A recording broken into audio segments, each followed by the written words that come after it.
Welcome to Sunday Ripple. I'm Rob Anderson. Each week we explore scripture and the ripples it can create on our everyday lives. Sometimes we're going to reflect on Sunday's message. Sometimes we'll dive into other passages that speak to where we are. Whether you're a Christian or just tuning in for a thoughtful conversation, this podcast is here to help you reflect and grow and keep the message moving through your week. Let's get into it.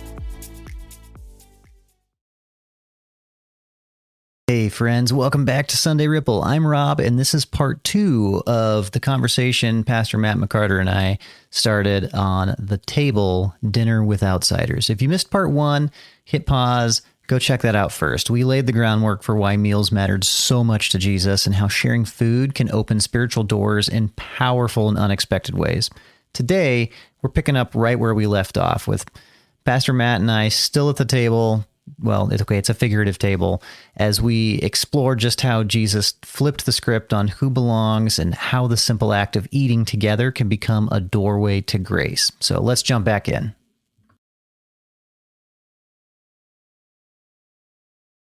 Okay, so if you were a first century religious leader and you were trying to build your brand, your personal brand as a first century religious leader, that seems weird to mix those two things together. You'd be really strategic, though, about who you were sharing your meals with. Sure. Meals were more than just food, and in some ways they still are today. You know, they're statements. Who you bring in and who you are bringing into to dine with you. You're bringing into the fold, you might say.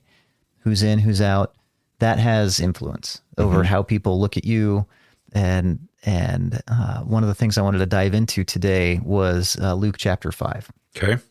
So we find Jesus doing what Jesus does best. He's absolutely obliterating everyone's expectations. He was really, really good at that. But we're going to talk about Levi, tax collector. He calls Levi to follow him. Tax collectors in the Bible are sellouts, they're traitors, they're profiteers, and they weren't just disliked, they were truly despised. So that's who Jesus is bringing into the fold, Levi, who's this despised guy. So what's the first thing that Jesus does after calling him? Goes to his house for dinner. What's on the menu? What's on the menu? So I'm going to read a couple of verses from the book of Luke here. So from the book of Luke, then Levi had a great banquet for Jesus at his house, and a large crowd of tax collectors and others were eating with them. But the Pharisees and the teachers of the law who belonged to their sect complained to his disciples, "Why do you eat and drink with tax collectors and sinners?" So in modern times, this is a lot like Jesus joining a dinner full of embezzlers and shady business types. I'm not going to name any names. And then the local pastors are sitting outside just fuming because he didn't RSVP to their board meeting. That's what Jesus is doing right there, with Levi. And maybe another example that is we could relate to is a Christian leader sitting down with a bunch of Democrat politicians, or the inverse, right? Why is he hanging out with those? Because culturally, for the first century religious leader, politics and religion are intermixed with each other. And so the religious leader needs to have the right people around him in order to build his brand.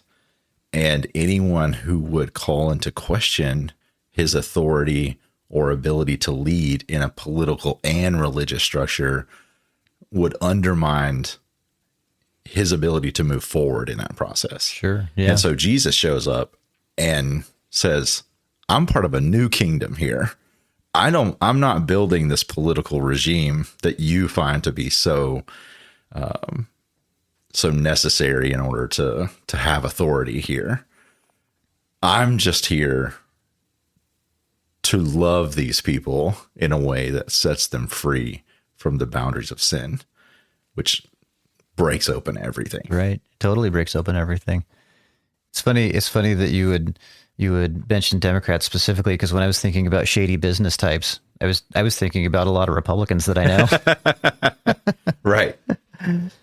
Okay, so then a little further down in Luke, there it says it It is not the healthy who need a doctor, but the sick. Mm-hmm. I've not come to call the righteous, but the sinners to repentance. Mm. You know, it's like if grace doesn't make its way into the margins, then it's not grace. Mm-hmm. Right? Like Jesus came for everybody. Everybody. It doesn't matter which side of the political spectrum you fall on. Mm-hmm. It doesn't matter what you believe about the rapture. You know, is it going to happen pre-tribulation, mid-tribulation, post-tribulation? Totally. All those people, no matter what they believe, Jesus came for all of them. Mm-hmm. And I know we're getting a little bit preachy now. Yeah. But I really like that one line though. Like, I have not come to call the righteous. You know, what does that stir in you? Like to think about that? So I grew up going to church. Once I got into college, I didn't attend anywhere regularly. And even in parts of high school, later parts of high school, there was a big divide there for me. And I wouldn't say that looking back on that, I was following the Lord. I just interacted with the church community in a more intense way earlier on.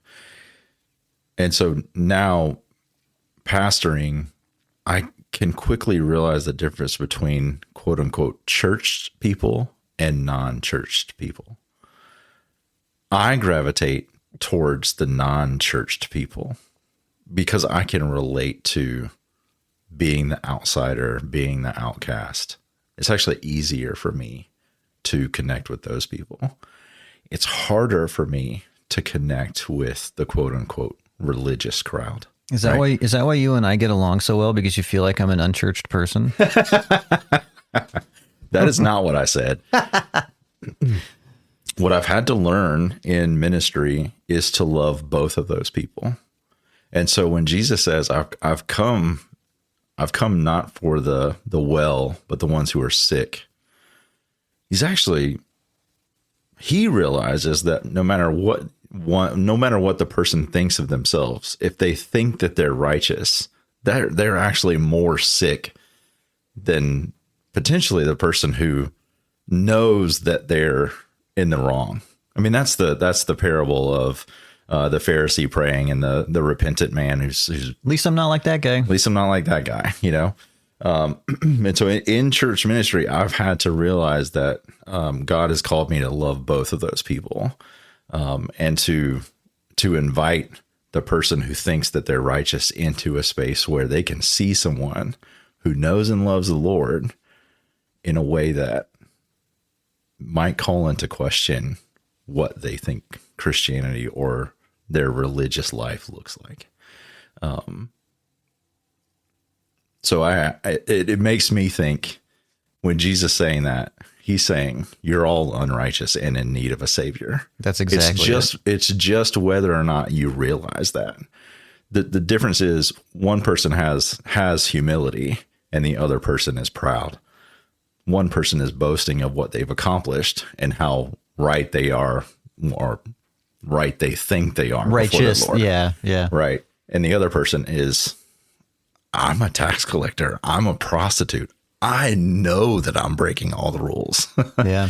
And therefore, I know that I'm in need of someone to come along and set me free from the chains that enslave me. I've talked about it in quite a few other, it's sort of threaded throughout every episode, but it's really about the heart posture. Mm-hmm. You know, so what is the state that your heart's in when you're coming to the Lord? Yeah. You know, if you know that you are a prostitute, a tax collector, you know, somebody who absolutely, it is obviously the social in the wrong person, mm-hmm, right? Mm-hmm. All of society would agree that person it's easy sucks. To point the finger at the Scarlet A. Yeah, that's right. Oh, man, the Scarlet A. Yeah. I haven't thought about that book in a minute. Yeah. So one of the things that really blows my mind is that Jesus never really seems to lead with like theological correction. You know, he just always leads out with just personal connection. Mm-hmm. You know, it's just what what is the best way for me to connect with you? You know, he didn't meet Levi and he goes, hey, let's go talk about your sin ledger. He said, hey, let's grab dinner. Yeah. Let's go get a cheeseburger. Okay. I don't think he said cheeseburger, but you know, he didn't corner, you know, Zacchaeus with a gospel tract and say, let's go to your place. What he did is he said, let's go to your place and eat. Can you imagine that? Like if Jesus is out there passing out tracts instead of, it would have been a different ministry. It would have been a very different ministry. Yeah. Instead, he's like, let's go grab a cheeseburger. Yeah. A falafel, something maybe. Falafel. Love that. So something, there's something about sharing a meal, you know, being seen, heard, and fed and honored in all of that changes people. Yeah.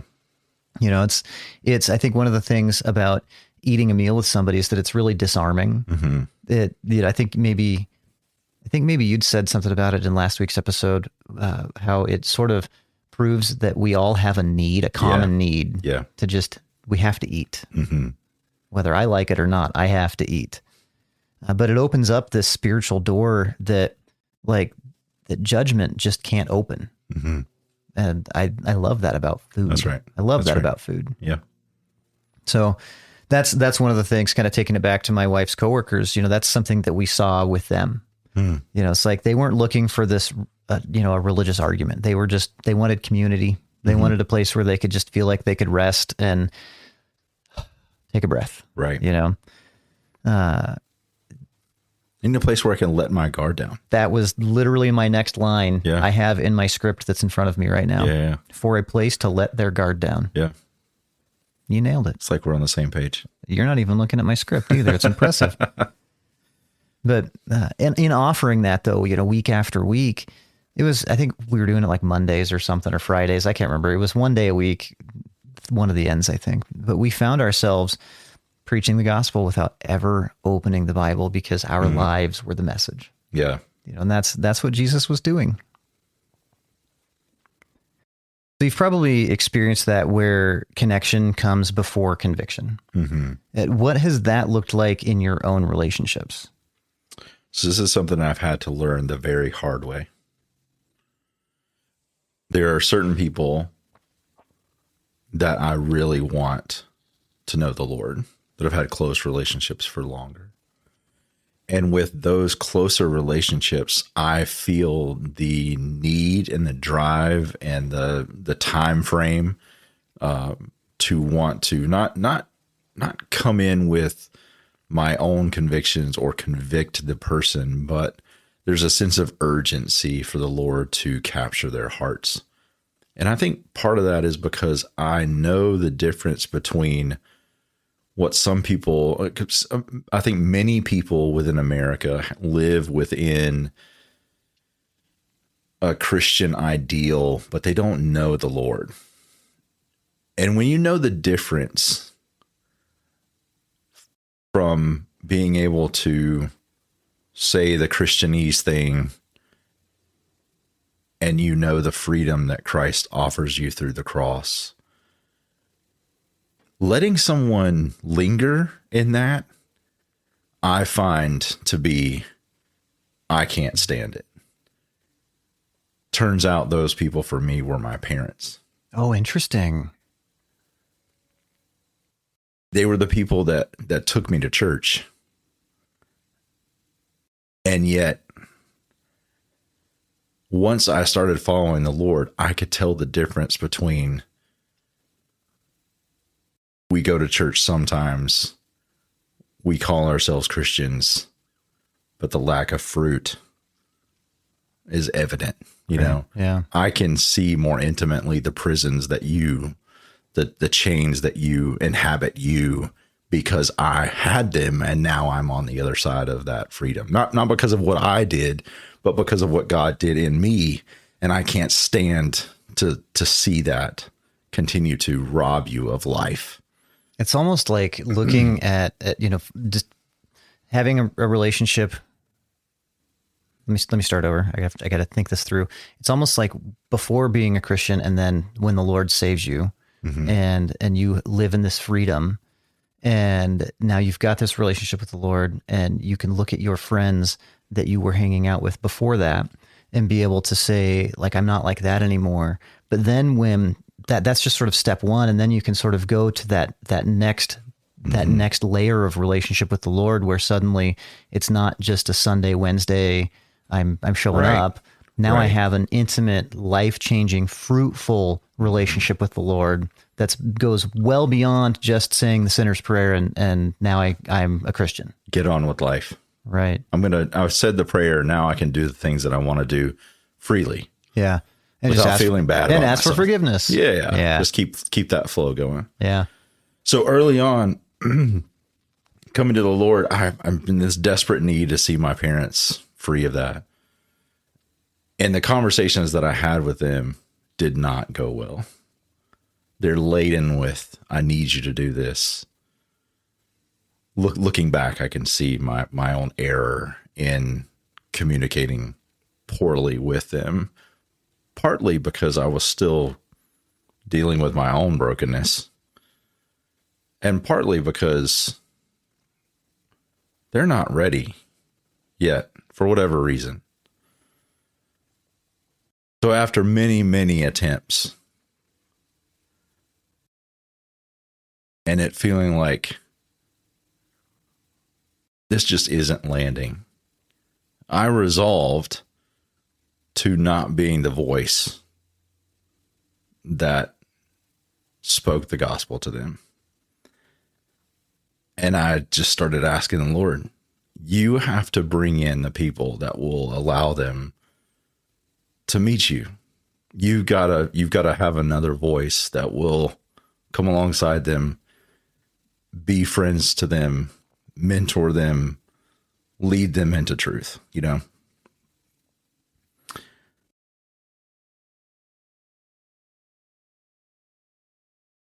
My mom was up visiting last summer, and she had started going to a new church. She was going to church. My mom was the more receptive of the two. And she had been going to a church that my dad didn't want to go to. And I was like, just figure it out. I don't know what the answer is. I'm resolved not to be the conviction for you.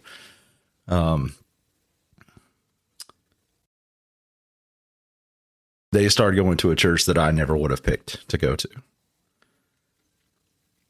I drove past it as a kid, you know, started going, they already know some people there.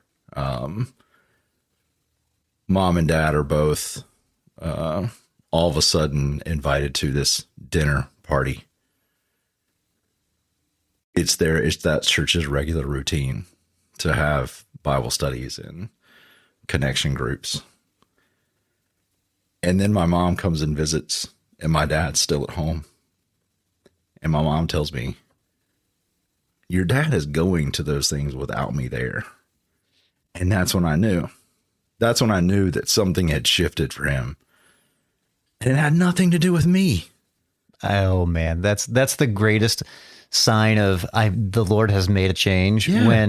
When the more receptive person, in this case your mom, is gone, mm-hmm. and then dad's still going and still doing it.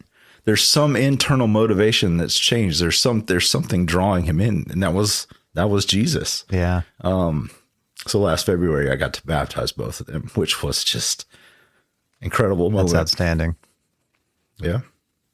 I love everything about that. When the Lord, I grew up going to church, and in high school is when the Lord really sort of captured my heart. And that's when it went from being a Sunday Christian to now I have taken my faith seriously, mm-hmm. and want fruit. I desire for the Lord to be working in me in such a way that it's obvious and evident. Right. You know, it's so exciting watching that happen in other people. Mm.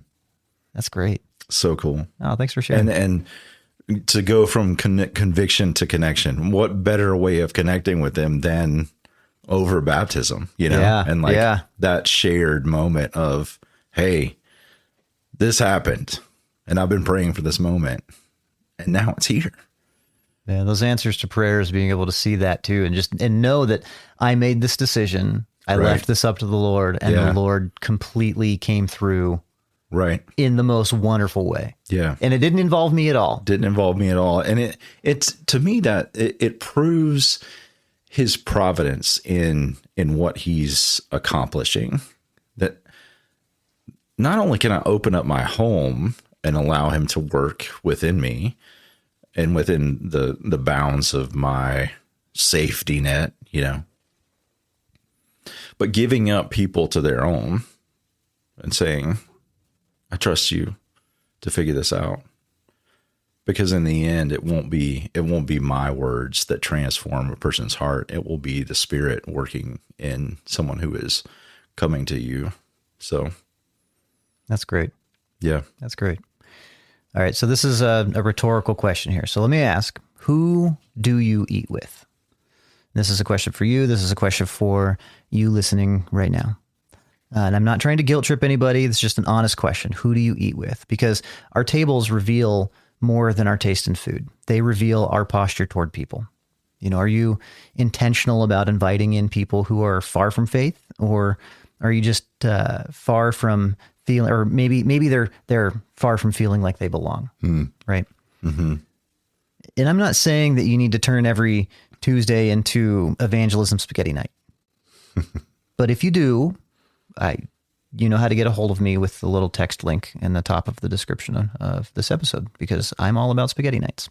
And we want to hear about it. Yeah, and I definitely would want to hear about that. Yeah. But what I'm saying is, look for opportunities to share your life with people who might be longing for more than they'll ever admit out loud. Mm-hmm. And so, this is just sort of a question to let you sit with for a moment. It's like, what is one of, and actually I am curious if you have any experience with this at all. So maybe don't rest with it. Maybe just tell me. Okay. But what is one of your most accidental evangelism moments? You weren't trying, but it just sort of turned into something spiritual. For me, it's that story about the baseball families, where it was we were just having dinner on a tailgate, and I didn't know you were a pastor, and now suddenly we can have that has opened up. She opened up the door to have conversations about the Lord with that statement, right? And those conversations between her and my wife actually got to happen with a degree of regularity that was outstanding. Mm-hmm. And there was nothing intentional about that at all. I mean, I shouldn't say that. We were living life on mission with intention. Yeah. But we weren't trying to open up a conversation. You don't have a plan to hit this topic at this time. That's right. Yeah. So kind of a funny church moment. We live in a cul-de-sac in town, which don't we all is bothersome to me, honestly. It meets our needs, but I grew up in a different way and want my kids to grow up in a different way. But for now, it's what the Lord has provided. So we a few years back, as a church staff, decided to do block parties for July 4th. And they bombed. I mean, it was hardly did anything. We invited the church at large to take part in that. And so we wanted little block parties to reach out into the community. So each staff member would do a block party. Yeah. Or if you remember the congregation, we would help facilitate that. We buy you hot dogs, and we don't have fireworks up here because it's daylight all the time. All the time in July. But we bought sparklers and themed napkins and plates and said, if you want to do it, we'll help you. And it just didn't, for whatever reason, it didn't work. But a few of us still did it. And so I'm having this block party. I know most of the families on the block, but not in any real significant way. I know who they are. We say hi as we pass. I know that some of them have a faith background, but some of them don't attend, to my knowledge, a church. And so we brought our grill to our front yard in the cul-de-sac, and we're just having conversation. I have zero expectation that anything will happen. other than my kids will play with some sparklers and we're going to eat some hot dogs. And I hope that my rowdy neighbor doesn't kind of ruin it. You know, that was actually my expectation for the day. And one of the guys who I find to be in passing, I find him to be extremely charming. He's just a guy that I look at him. I would love to spend some time with you. You know, he's got like a thick Boston accent, you know, but doesn't seem really to have any want to connect in a spiritual way, at least through me. So we're grilling hot dogs and hamburgers, and he just tells me his whole testimony of like, this is what my life looked like. This is where I grew up. I did this and met the Lord in this way. And wow, I had zero expectation that that's what would happen that day, you know? But it was just I created an opportunity for that to happen, and let the fruit fall where it would. Nothing's really happened since then, but it was just a moment that I was like, man, I got to connect with him in a way, and maybe we'll do it again this year. Or maybe that's the challenge for this episode of like, hey, 4th of July is coming. Maybe that's a reason you could have a block party and like open up the front of your house to meeting the people around you in a way that, you know, most people are going to celebrate 4th of July. I was going to say it probably hasn't happened again because you haven't had another 4th of July block party at your house. Right. So, oh, that's great. You know, Jesus used just the most ordinary thing, a meal, to do some of his absolutely most extraordinary ministry. And you don't need, I think it's important for everyone to recognize that you don't need a seminary degree or Bible college degree to do that. Yeah. You know, you need a table and a seat and a heart that says you're welcome here. That's it. You know, because it doesn't matter if it's an awesome teppanyaki feast. I'm not going to say hibachi. You didn't cook that. It's an ongoing debate that we have. Yeah, it is. And we're going to let it just land right there. Yeah. Doesn't matter if it's a feast like that or if it's frozen pizza, you know, God can use it. Yeah. And I love, you know, this next question, I think I could probably answer already. You know, so have you ever had a night where everything went wrong, the food flopped, conversation lagged, but somehow it still felt holy? Mm-hmm. For me, the reason I can answer this question so easily is because I can think back on those nights having some of my wife's coworkers around. Yeah. And there was a time where I was like, oh, I'm going to throw some bacon in the oven. And so I threw bacon in the oven, and then I'm cooking pancakes. Then one of my wife's coworkers brought her brother along too. He happened to be in town, and she was like, hey, is it okay if my brother comes along? We're like, yeah, of course, you know, more the merrier. It's fine. And so I'm cooking pancakes and then Laura took over cooking pancakes, and I run out and we're talking about we're out on the porch, just looking at the property, talking about the yard and all the stuff. And a couple of minutes go by and Laura goes, hey, did you set a timer for the bacon? And I hadn't. I'd completely forgot to toss the bacon in the oven and walked away. And it turned out we made some very charred bacon that night. That's funny. And it was terrible. Like the hilarious thing was this gal's brother had just finished telling me about how he loves burnt bacon. And I was like, well, I want you to know that I made an entire tray of bacon just for you. Just for you. Just for you. It was. Did he eat it?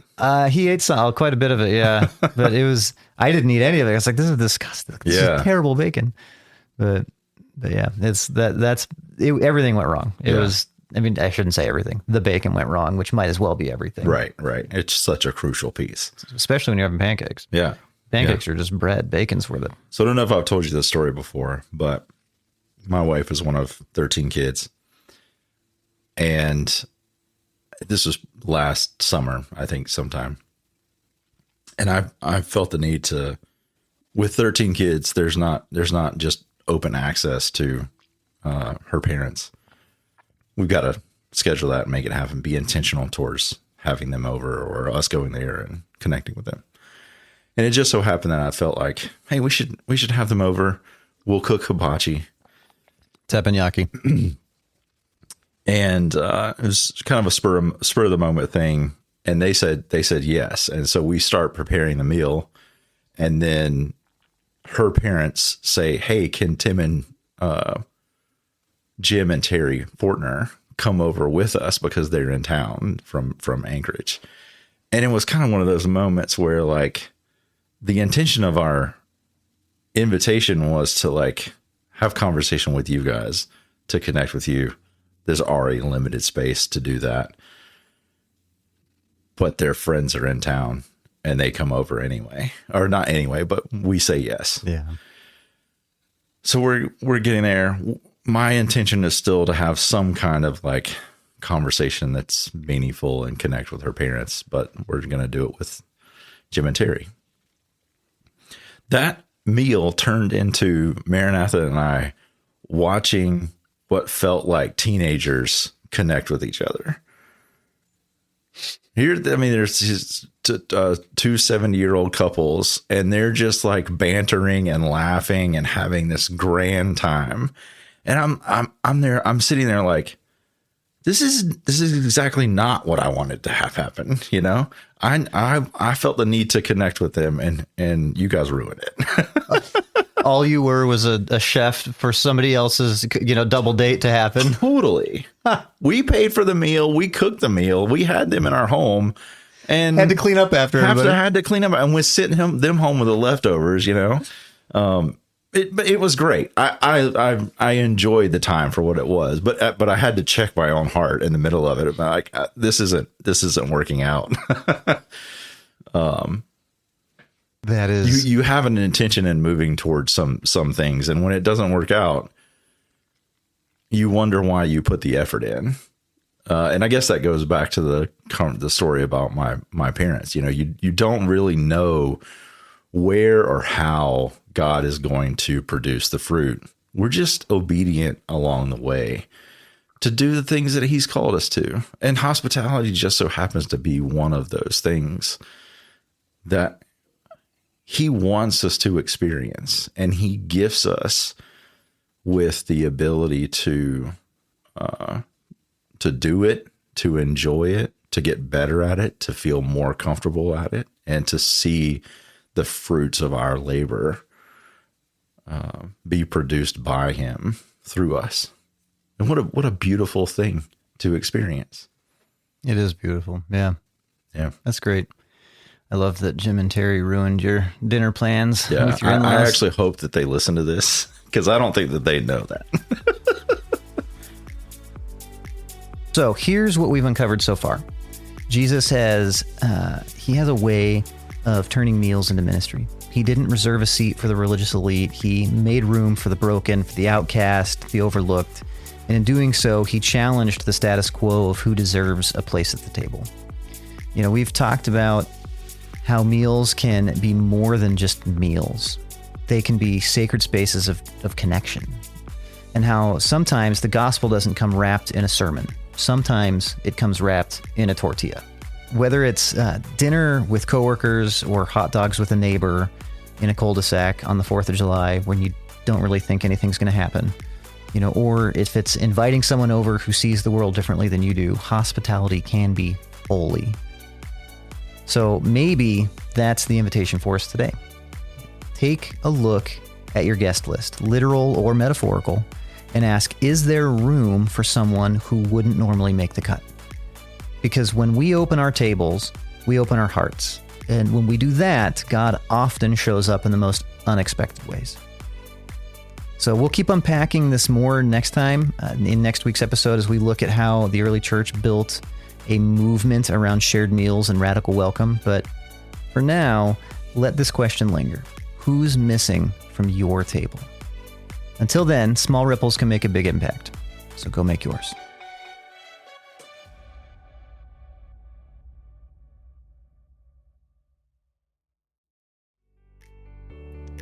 Hey, before you go, I'd really love to hear from you. Whether this episode encouraged you or brought up a question or just made you think, you can actually send a message straight to us. It's an easy way to share your thoughts or your story or even just say hello. Just click the link in the episode description to reach out. I read every message and I'd be honored to hear how God's moving in your life.